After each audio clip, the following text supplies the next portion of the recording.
أعوذ بالله من الشيطان الرجيم بسم الله الرحمن الرحيم وصلى الله على سيدنا محمد وعلى آله وصحبه وسلم mbokki asalaamaaleykum wa rahmatullahi wa barakaatu. kon ñi ngi ñëw ak tey ci seen bindu alquran comme niñ ko baaxoo woon ñu jàngoon nag suratul fatiha moom lañ njëkkoon a jàng tegoon ci suratul naas tegoon ci suratul falaq bu nekk ci ñoom leeraloon nañ ko nan lañ koy jànge bu ko bëggee mokkal jàng ko jàng bu wér waaye it leeraloon it wàllu tafsir bi tey nag ñu ñëw ak yéen ci suuratul ixlaas moo nekk nii la saar wi tudd comme ni ma ko waxee woon alxuraan dafa am téeméeri saar ak fukk ak ñeent saar wu ne dafa am num tudd kii mooy suuratul ixlaas moo tudd noonu buñ ko waxee nag mooy lii lépp waaw ay aayam nag moom bariwul 4 rek la maanaam ñeent rek la ñeenti aaya la am moom suratul ixlaas mu tàmbalee bismillahi rahmani rahim rahimi lañ bind bismillahi rahmani rahimi waaye rahim rek ngay liir bismillahi rahmani rahim bismillahi rahmani rahim mu tàmbalee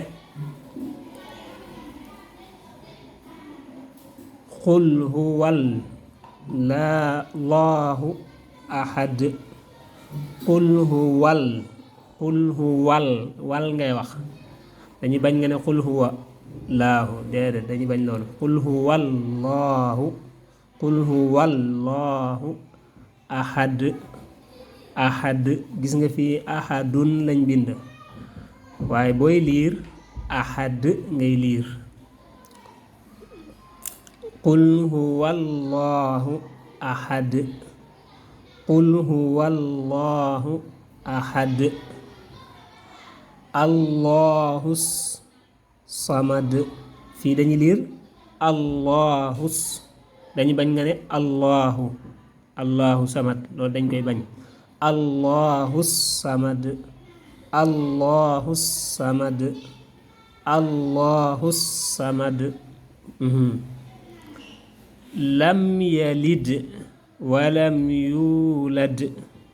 lam yalid lid dañuy bañ li nga ne lam yalid walam yuulad loolu dañ koy bañ dañu war a wax lam yalid walam yuulad lam yalid walam yuulad walam yakul lahu walam yakul kul dañuy bañ nga ne kun walam yakun kun déedéet kul ngay liir walam yakul lahu kufuwan ahad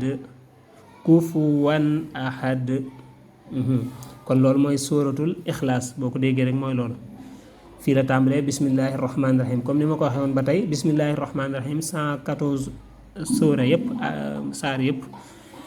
téeméeri saar ak fukk ak ñeent yi ma la waxoon yëpp benn bu ne dafa tàmbalee bismillahi rahmaani rahim ba mu des sóoratu tawba maanaam ba mu des benn saar rek léegi nag moom booy jàng da nga koy jàngaale bismillahi rahmaani rahim waaye bu doon da ngay jullik farata nag lu mel ne tisbaar wala tàkkusaan wala timis wala gee wala suba moom doo waxaale bismillahi rahmaani rahim da ngay ñëw rek ne direct ne qul huwallahu ahad waaw bu dee naafila nag moom bu la neexee mën nga ko jàngaale kon qul huwallahu ahad qul huwallahu ahad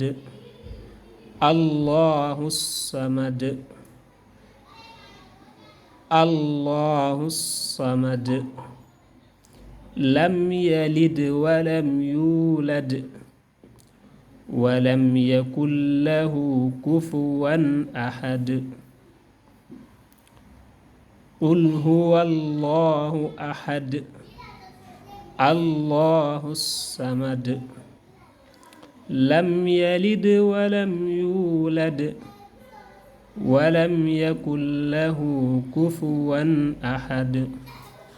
sadaqallahul azim. kon kii mooy suratul ixlaas comme niñ ko waxee woon léegi suratul ixlaas gis nga ni moom noonu la tudd moom loo def noonu ci kaw bismillahi rrahmani rrahim qul huwa allahu ahad allahu samad lam yalid walam yulad walam yakun lahu kufuwan ahad qul huwa allahu ahad allahu samad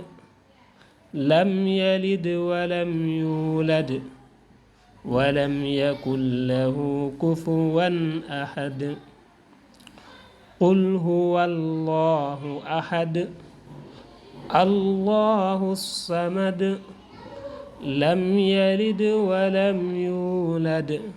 walam yakun lahu kufuwan ahad sadaqallahul azim.